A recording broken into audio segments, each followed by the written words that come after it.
تو یہ ایکسیپٹیبل نہیں ہے، کیونکہ ہماری جو توقعات تھیں کہ شاید افغان طالبان آئیں گے تو اس میں ہمارے جو سیکیورٹی سچویشن میں بہتر ہوگی، وہ اب ہو نہیں رہا. تو مجھے لگتا ہے کہ ٹپنگ پوائنٹ بھی آ رہا ہے، تو اس پر مزید ویو لیتے ہیں. ہمارے ساتھ اس وقت سینئر احسان اللہ ٹیپو محسود موجود ہیں، جو ان جو دہشت گرد گروہ ہیں ان کی کارروائیاں ہیں یا ان کی جو پالیٹکس ہے اس پر بڑی گہری نظر رکھتے ہیں. تو بہت شکریہ احسان اللہ پروگرام میں جوائن کرنے کے لیے. آپ نے ایک ٹویٹ بھی کیا ہے دو کہ ٹل ناؤ جب ہم یہ پروگرام ریکارڈ کر رہے ہیں باقاعدہ طور پر کسی بھی گروہ نے پشاور واقعے کی ذمہ داری قبول نہیں کی، لیکن آپ نے جو ٹویٹ کیا اس میں آپ کا خیال ہے کہ جو آپ کو ذرائع بتا رہے ہیں کہ شاید اس کے پیچھے داعش ملوث ہے. تو مزید بتائیں گے اس کی تفصیلات؟ ہاں ایگزیکٹلی بالکل. یہ جب بہت بڑا حملہ ہوا پشاور میں کوچہ رسالدار میں جو ایک امام بار گئے وہاں پہ، اور اس میں کافی ڈیتھ ٹول جو ابھی کوٹ ہو رہی ہے آفیشیل فیگر جو ہے وہ 52 تک پہنچ چکی ہے. تو پھر جب کچھ رابطے ہوئے اور مجھ سے بھی کسی نے رابطہ کیا جو کہ یہی جو جہادی ایلیمنٹس ہیں، تو ان سے جب میں نے پوچھا تو انہوں نے کہا کہ یہ یعنی اسلامک اسٹیٹ یعنی دولت اسلامیہ جس نام سے وہ انٹرنل جو ان کی اپنی چیٹ ہوتی ہے وہاں پہ وہ ڈسکس کرتے ہیں تو زیادہ تر دولت اسلامیہ کے نام سے یاد کرتے ہیں.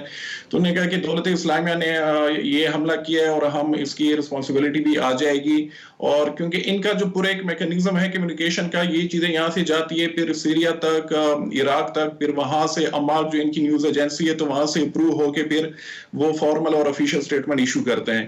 لیکن جو میرے ذرائع ہیں انہوں نے مجھے یہ ایک طرح سے کنفرم کیا جو کہ بڑے کریڈیبل ذرائع ہیں کہ یہ حملہ واقعی یعنی اسلامک اسٹیٹ نے کیا ہے، اور ان کا جو یہاں پہ ریجنل پروونس جس نام سے اس کو یاد کرتے ہیں اسلامک اسٹیٹ خراسان پروونس، کہ ان کی طرف سے یہ حملہ ہوا ہے. اور یہ خدشات کچھ عرصے سے تھے بھی، خاص کر جب افغان طالبان نے جو ننگرہار میں، جلال آباد میں وہاں پہ بہت بڑے آپریشن کیے داعش کے جو سلیپر سیلز تھے، تو ان کی جو کنسنٹریشن تھی وہ پاکستان کی طرف آ گئی تھی. ان کی موومنٹس بھی یعنی کچھ تھے وہاں سے، کیونکہ بالکل ننگرہار جو ہے یہ پاکستان جو خیبر ایجنسی ہے وہاں پہ جو قبائلی علاقے ہیں ان کے ساتھ ٹچ بھی ہو رہا ہے، اور تو وہاں سے وہ لوگ کچھ آئے تھے، ان کی انفلٹریشن ہو چکی تھی پاکستان میں بھی، اور خاص کر جو پشاور ویلی کا علاقہ ہے یہاں پہ. اور کچھ سیکیورٹی آفیشل جو لوکل ہیں ان سے بھی جب ہماری بات ہوتی تھی تو وہ بھی اس چیز کو کنفرم کرتے تھے کہ خاص کر جو پشاور کے حوالے سے یہاں پہ ٹی ٹی پی اتنا بڑا خطرہ نہیں ہے جتنا داعش بن چکا ہے. اچھا احسان اللہ صاحب، آپ نے جس طرح کہا کہ ان کی جو پریزنس ہے وہ پاکستان کے بھی کچھ علاقوں میں اب ہے، تو اگر اتنی جو ہے کریڈیبل رپورٹس ہیں اور یہ جس طریقے کا یہ واردات ہوئی ہے، واقعہ ہوا ہے، غالباً one of the biggest attacks on Pakistan ہے، اگر یہ داعش کا ہی واقعہ ہے تو جب تک ان کی آفیشیل کنفرمیشن نہیں آ جاتی ہم کچھ کہہ نہیں سکتے. تو آپ کے خیال میں پھر وجہ کیا ہے؟ ہمیں ان کی پریزنس کا بھی پاکستان میں پتہ ہے، اب افغانستان میں اس طرح کے جو ہمارے کچھ ہوتے تھے ہمارے خلاف وہاں پہ حالات وہ نہیں ہے، تو کیا ہماری انٹیلیجنس ایجنسیز کا یہ کمپلیٹ فیلئر ہو گیا ہے کہ وہ ایک چیز کو ڈیٹیکٹ ہی نہیں کر سکے، باوجود ان کو پتا تھا کہ ان کی پاکستان میں پریزنس جو ہے وہ بڑھ رہی ہے؟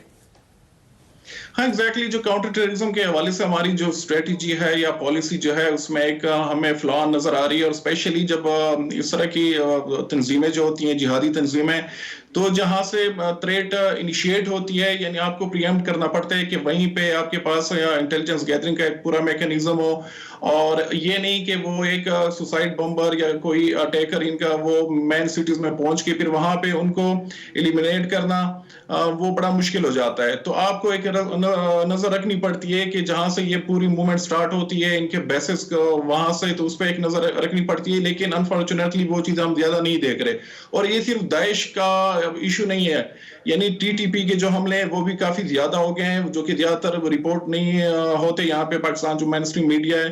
پھر بلوچستان میں آپ دیکھیں کہ دو بہت بڑے حملے بالکل ریسنٹلی ہو چکے ہیں جس میں درجن سے زیادہ یعنی سوسائڈ بمبرز اس میں ملوث تھے. اور یہ پیٹرن وہ جو سوسائڈ بمبنگ والا ایک پیٹرن تھا جو کہ ہم یعنی 2014 سے پہلے بالکل ایک روٹین بن چکا تھا، وہ چیزیں ہم دوبارہ اس چیز کی طرف جا رہے ہیں. اور پرسوں بھی یہاں پہ یعنی اسلام آباد میں جتنے بھی رپورٹرز ہیں ان کو بھی ان چیزوں کا پتہ ہے کہ ایک مین جو بڑی ہماری سیکیورٹی ایجنسی ہے سویلین سائٹ سے، تو ان کو یعنی اس حکومت نے پالیٹکس پہ یا جو پولیٹیشین کے پیچھے لگا دیا، ڈومیسٹک پالیٹکس میں اس کو انوالو کر دیا. حالانکہ ان کی جو آپ اگر ٹریک ریکارڈ دیکھیں تو کاؤنٹر ٹیررزم کے حوالے سے ان کی بہت زیادہ اچیومنٹس رہی ہیں. لیکن یہ ہے ہماری چیزیں جو کہ بہت انفارچونیٹ ہے، اور گورنمنٹ اس سلسلے میں یعنی ہمیں وہ جو پرو ایکٹیو ایک اپروچ ہے وہ نظر نہیں آ رہی خیبر پختونخوا میں.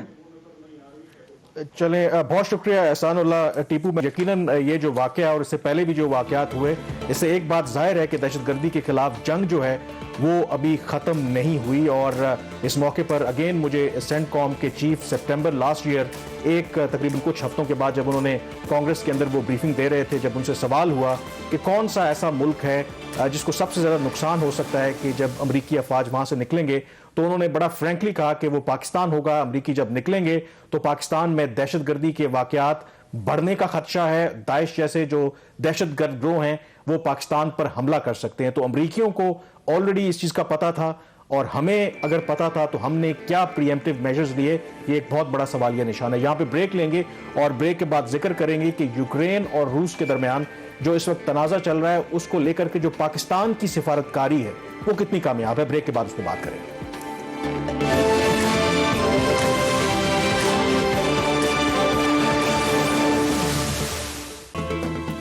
جی، بریک کے بعد ایک دفعہ پھر آپ کو خوش آمدید کہتے ہیں. یوکرین اور روس کا جو تنازع ہے اس کو لے کر کے ظاہر ہے کہ پاکستان کی جو سفارتکاری ہے اس کے لیے بہت بڑا امتحان ہے. اس کی وجہ یہ ہے کہ ایک طرف مغرب ہے، ان کے اتحادی ہیں، بلکہ بیشتر جو دنیا کے ممالک ہیں وہ اس وقت روس کے خلاف نظر آ رہے ہیں. اور چند ممالک ہیں جس میں ظاہر ہے کہ چین ہے، پاکستان ہے، ایون کہ جو بھارت بھی ہے، کہ انہوں نے یا تو آپ یہ تو نہیں کہہ سکتے کہ روس کا ساتھ دے رہے ہیں، لیکن کسی حد تک انہوں نے ایک نیوٹرل پوزیشن اپنا رکھی ہے. ہم نے دیکھا کہ جو یو این جنرل اسمبلی کا سیشن ہوا جس میں روس کے خلاف قرارداد لائی گئی، اس میں پاکستان نے ووٹنگ میں حصہ نہیں لیا، چین نے بھی حصہ نہیں لیا، بھارت نے بھی یہی کیا.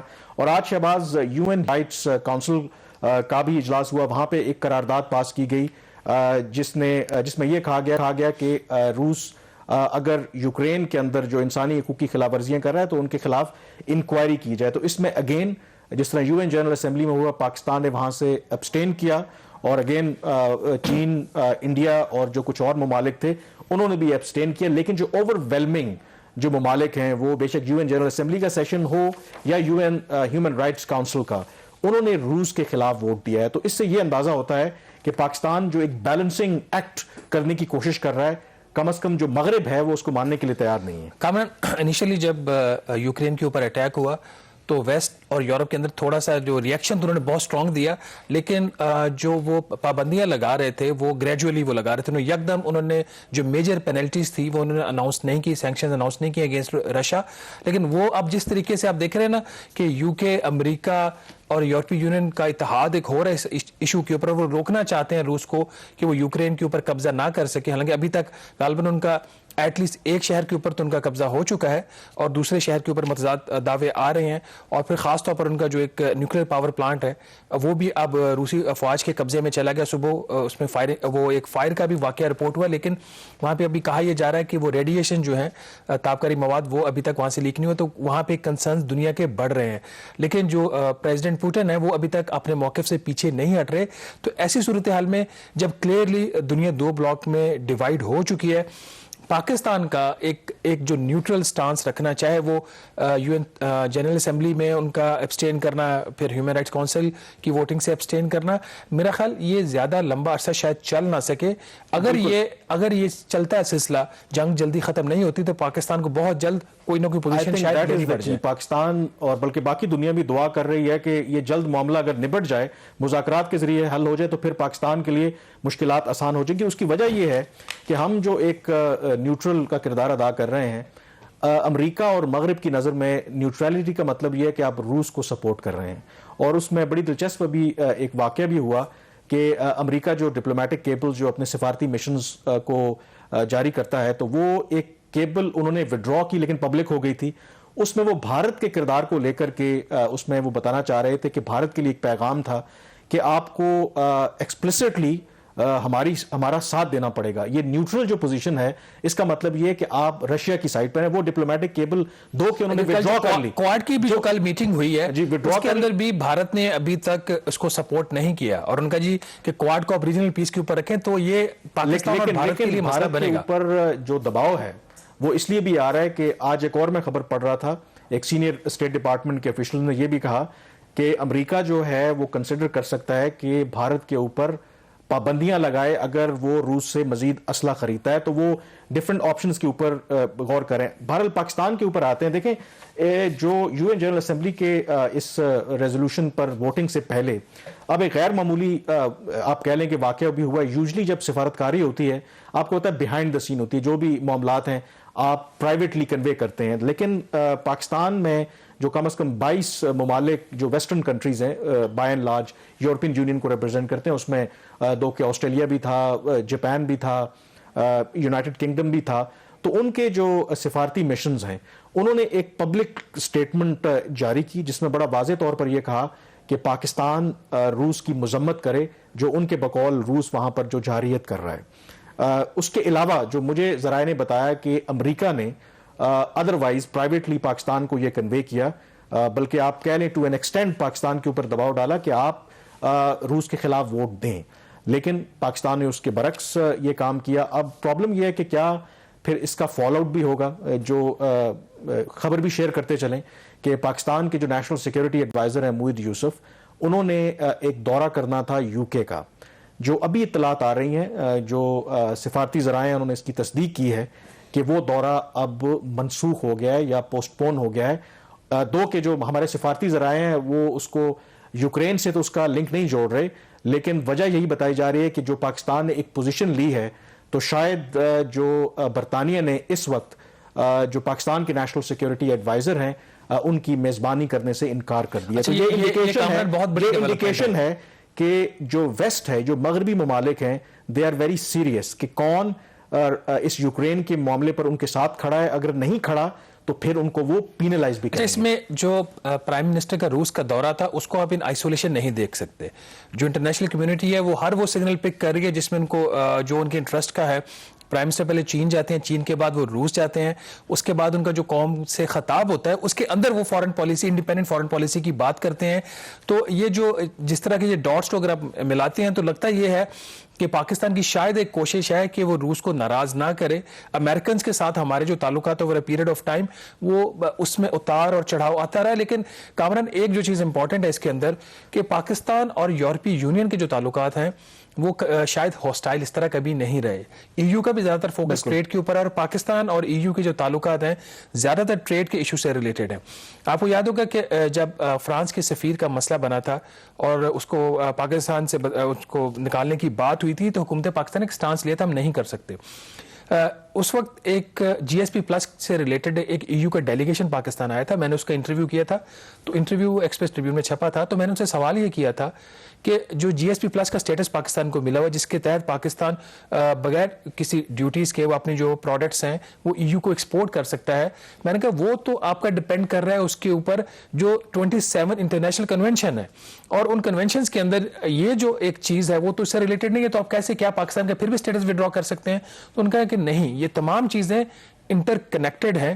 اگر پاکستان کوئی ایسا ایڈورس ریئیکشن لیتا ہے اگینسٹ دی فرینچ ایمبیسڈر اس وقت تو اس کا جو ریئیکشن آئے گا وہ تمام ای یو ممالک سے آئے گا. تو یہاں پہ پھر آپ نے دیکھا کہ اس ہفتے ایک پاکستان سے ای یو کے جو یہاں پہ ایمبیسڈرز ہیں ان کے ممبر کنٹریز کے, انہوں نے پھر پاکستان سے مطالبہ کیا کہ وہ اس کے اوپر اپنی پوزیشن واضح کریں. بلکہ وہ جو ای یو کے ممالک ہیں, امریکہ کا تو ہمیں پتہ ہی ہے 9/11 کے بعد بھی وہ جو فیمس بش کا بھی ایک جملہ تھا کہ آر یو ود اس اور اگینسٹ اس. لیکن ظاہر ہے کہ جو یورپ کی ڈپلومیسی رہی ہے وہ اتنی اس طرح سے کوارسو نہیں ہوتی. لیکن اس معاملے کو لے کر کے جو پیغام پاکستان کو دیا جا رہا ہے وہ بڑا واضح ہے. وہ کہتے ہیں کہ یہ نیوٹرلٹی کچھ نہیں ہوتی, روس اس کیس میں ان کی نظر میں ایگریسر ہے, یوکرین جو ہے وہ وکٹم ہے. تو آپ نے یہ فیصلہ کرنا ہے کہ آپ ایک ایگریسر کے ساتھ ہیں یا آپ ایک وکٹم کے ساتھ ہیں.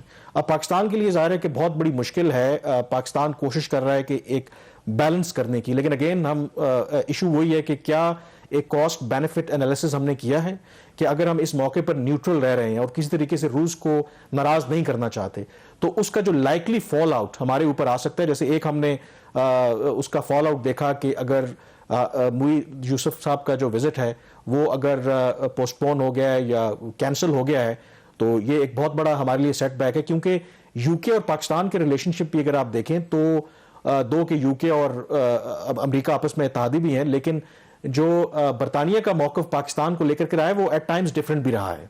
تو یہ میرے خیال میں چیلنجز ہیں اور اس کو پاکستان کس طرح سے اس سے ڈیل کرتا ہے یہ دیکھنے والی بات ہے. اور جو لاسٹ ہفتے بھی ہم نے یہ کہا پاکستان نے ایک ایفرٹ یا کوشش فیصلہ کیا ہے کہ ریچ آؤٹ کرے گا جو مغربی ممالک ہیں ان کے کنسرنز کو ایڈریس کیا جائے، لیکن ابھی تک ویزیبلی کوئی ایسی ایفرٹ نظر نہیں آ رہی کہ پاکستان جو اپنا موقف ہے روس اور یوکرین کے معاملے کو لے کر کے ان مغربی ممالک تک پہنچائے.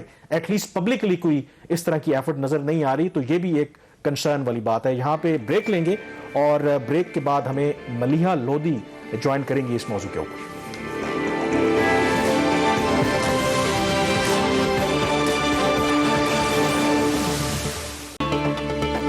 جی بریک کے بعد ایک دفعہ پھر آپ کو خوش آمدید کہتے ہیں. پاکستان کی جو سفارتکاری ہے روس اور یوکرین تنازع کو لے کر کے اس پر مزید بات کرنے کے لیے ہمیں جوائن کیا ہے ملیحہ لودھی صاحبہ نے.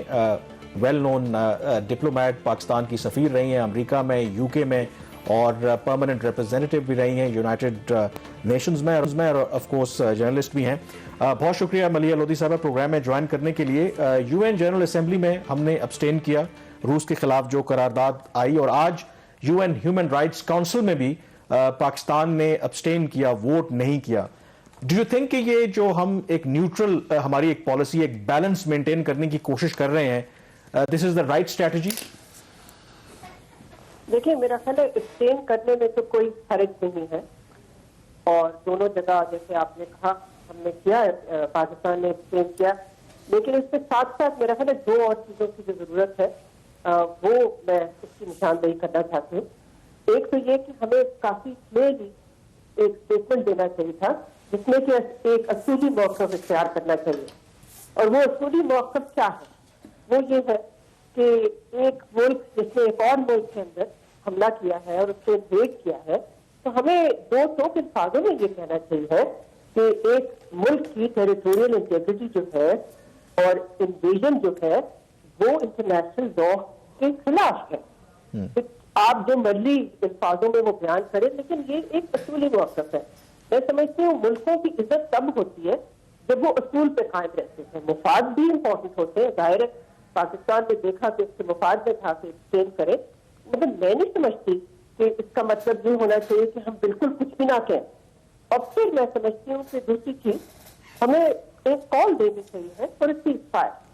دیکھیں چین نے تو بار بار یہ کہا سیز فائر، بلکہ چین نے تو آفر بھی کیا ہے کہ وہ میڈیٹ کرنے کو تیار ہے. تو اس سے بھی ہمیں ذرا تھوڑا سا کھل کے کہنا چاہیے تھا. ہم تو ڈی ایسکیلیشن کی بات کرتے رہے، لیکن ڈی ایسکیلیٹ وہ ملک کیسے ڈی ایسکیلیٹ کر سکتا ہے جو کہ انویڈ ہوا؟ ڈی ایسکیلیشن تو ایک طرف سے ہو سکتی ہے نا، جس ملک نے حملہ کیا ہے اس کی طرف سے. تو میں سمجھتی ہوں کہ یہ ایک دو اور سفارتی قدم ہمیں ابھی بھی لینے چاہیے. اچھا ڈاکٹر ملیحہ لودھی صاحبہ، آپ سمجھتی ہیں کہ پاکستان کے اندر جو کنفیوژن پائی جاتی ہے کہ اس نے کون سی پالیسیز جو سٹانس ہے وہ لینا ہے، اس کا تعلق وزیر اعظم عمران خان صاحب کا جو دورہ چین اور اس کے بعد پھر دورہ روس، اس سے کوئی اس کا تعلق بنتا ہے؟ یہ تو خیر اس سوال کا تو جواب صرف وزیر اعظم ہی دے سکتے ہیں، لیکن یہ ضرور ہے کہ اس وقت ہمیں جو بیلنسنگ کی ضرورت ہے اپنی خارجہ پالیسی کی، اس میں ہمیں یہ بھی دیکھنا ہے کہ مغرب کے ساتھ جو ہمارے اس میں وسیع پیمانے پہ تعلقات ہیں وہ بھی تو ہمارے مفاد میں ہیں.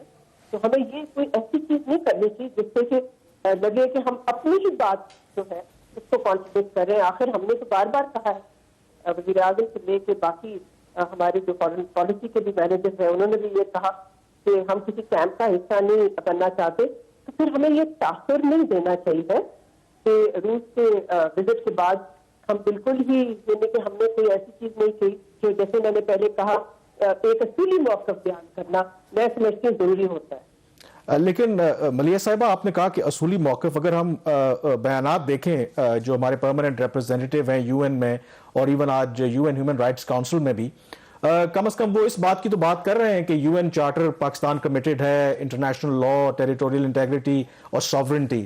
Don't you think that this is enough given the sensitivities? لیکن اگر آپ کہتے ہیں کہ ہم ایک سٹیپ آگے جاتے کھل کے بات کرتے تو پھر تو یہ کلیئر تھا کہ ہم رشیا کی آپ کہہ لیں کہ مذمت کر رہے ہیں, اور دس از ایگزیکٹلی جو مغرب چاہتا ہے, لیکن شاید اگر کرتے تو چین خوش نہ ہوتا اور روس بھی نہ خوش ہوتا. چین نے تو مذمت نہیں کی, لیکن چین نے سیز فائر کی حمایت کی ہے, ہم نے تو سیز فائر کی بات ہی نہیں کی. تو یہ آپ درست فرما رہے ہیں کہ جو دو یو این کے جو ویلیوز تھے وہاں پر جو ہمارے نمائندوں نے اسٹیٹمنٹ دی, اس میں میں سمجھتی کہ انہوں نے یہ ٹھیک کیا کہ یو این چارٹر کا ریفرنس کیا, لیکن میں سمجھتی ہوں کہ that is necessary but not sufficient. اس سے ایک قدم آگے جانے کی ضرورت ہے, اور اس میں کوئی شائع ہونے کی ضرورت نہیں ہے کہ مغرب کہہ رہا ہے یا فلاں کہہ رہا ہے. لیکن ہمیں اپنے موقف سے قائم رہنا چاہیے. آخر ہمیں بیلنس کرنا ہے, بیکاز ہم تو ہمیشہ سے کہتے رہے کہ ہم مشرق سے بھی اچھے تعلقات چاہتے ہیں اور مغرب سے بھی اچھے تعلقات چاہتے ہیں. اور پھر یہ کہ دیکھیں میرٹ پہ بھی تو کوئی چیز ہوتی ہے نا, ایک صورتحال بنی ہوئی ہے, اس کا کون کیا ہے, وہ کیسے بنی, وہ تو آپ کے سامنے ہے. تو اسی لیے میں سمجھتی ہوں کہ بیلنسنگ کے لیے ہمیں تھوڑا سا اس سے زیادہ جانا چاہیے, اور جس طرح سے چین نے کہا ہمیں بھی اسی طرح سے کہنا چاہیے کہ کال فار سیز فائر, اور یہ کہ ایک ملک کی ٹیریٹوریل انٹیگریٹی جو ہے اس اصول سے ہم قائم ہیں, اس کی حمایت کرتے ہیں بغیر نام دیے گئے یا بغیر سائز دیے گئے, اتنا تو کہا جا سکتا ہے.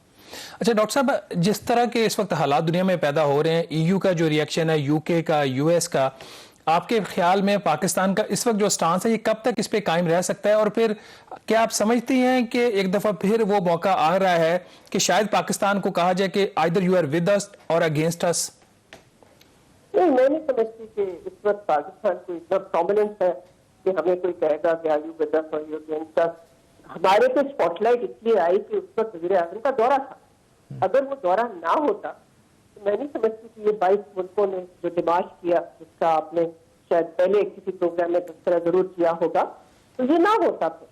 لیکن اس لیے کہ وزیر اعظم گئے ایک ایسے موقع پہ, میں سمجھتی ہوں وہ بھی درست فیصلہ تھا.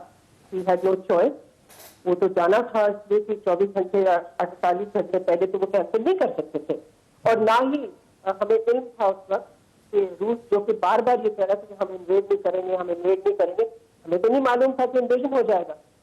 تو میں یہ سمجھتی ہوں کہ اب ہمیں ذرا کیئرفلی کرنا چاہیے اور ڈیسٹ ہینڈلنگ ہونی چاہیے ہماری ڈپلومیسی کی, اور ہمیں یہ بھی مد نظر رکھنا چاہیے کہ مغرب کے ساتھ ہمارے جو تعلقات ہیں وہ بہت زیادہ سیٹ بیک نہ ہو, اور ایک آؤٹ ریچ ہونی چاہیے. میں نے کوئی آؤٹ ریچ نہیں دیکھی خاص جو مغربی ممالک ہیں ان کے ساتھ.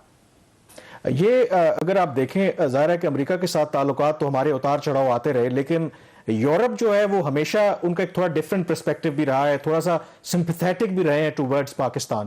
لیکن جیسے آپ نے بھی ذکر کیا کہ اسی ہفتے ہم نے دیکھا ایک غیر معمولی بات تھی کہ 22 جو ڈپلومیٹک ویسٹرن میشنز ہیں انہوں نے پبلکلی پاکستان سے کہا کہ آپ روس کی مذمت کریں. اگر ہم جو موجودہ ہماری پالیسی اس سے پرسسٹ کرتے ہیں تو اس کا آپ کی نظر میں کیا نیگیٹو فال آؤٹ آ سکتا ہے ہمارے اوپر؟ دیکھیں اصل چیز یہ ہے کہ پاکستان کو کوئی یعنی کہ ایک سیٹ بیک تو آپ کو نظر آ رہا ہے, ٹھیک ہے جی, کہ مغرب کی طرف سے ایک ریئیکشن آپ نے دیکھا ہے, لیکن اس کے ساتھ میں یہ بھی کہوں گی کہ پاکستان کی ڈپلومیسی کو اب اس بات پہ فوکس کرنا چاہیے کہ یہ سیٹ بیک کہیں زیادہ طویل نہ ہو جائے, اور یہ اگر دوران اور لمبا چلتا ہے تو ظاہر ہے پھر اس میں ہماری پوزیشن ہمیں بہت ہی کیئرفلی اپنی پوزیشن رکھنی پڑے گی. لیکن جیسے میں نے کہا ہمیں ویسٹ کو بھی اپنا موقف سمجھانا چاہیے, ایک آؤٹ ریچ ہونی چاہیے, ان کو انگیج کرنا چاہیے, ایک ایکٹیو ڈپلومیسی ہونی چاہیے, جو میں نہیں دیکھ رہی. ہم تو صرف یہ ہے کہ ہم موصول کر رہے ہیں کہ جنہوں نے ڈیمارچ کر دیا, پریس ریلیز ایشو کر دی, اور پھر ہم نے اس کو رسپونڈ کیا. تو ہمیں بھی کچھ پرو ایکٹیو ڈپلومیسی کے ساتھ ہمیں دیکھنا چاہیے کہ کس طرح سے ان کو کام ڈاؤن کیا جائے. اچھا ڈاکٹر صاحب, آپ کے کنکلوڈنگ ریمارکس چاہیے. آپ نے ایکٹیو ڈپلومیسی کا تو ذکر فرمایا, آپ کے خیال میں اس وقت جو وزارت خارجہ کا رول ہے وہ کیسا ہے؟ کیا وہ پرائم منسٹر آف پاکستان کو صحیح ایڈوائز کر رہے ہیں, یا اگر وہ ایڈوائز کر رہے ہیں تو کیا ان کی ایڈوائز سنی جا رہی ہے؟ کچھ آپ کی کیا اس کے بارے میں اسیسمنٹ ہے؟ یہ تو آپ مجھ سے سوال کیجیے کس حد تک ان کی ایڈوائز سنی جا رہی ہے. لیکن دیکھیں اصل میں تو وزیر اعظم وہ کہتے ہیں نا, انگریزی میں جو کہاوت ہے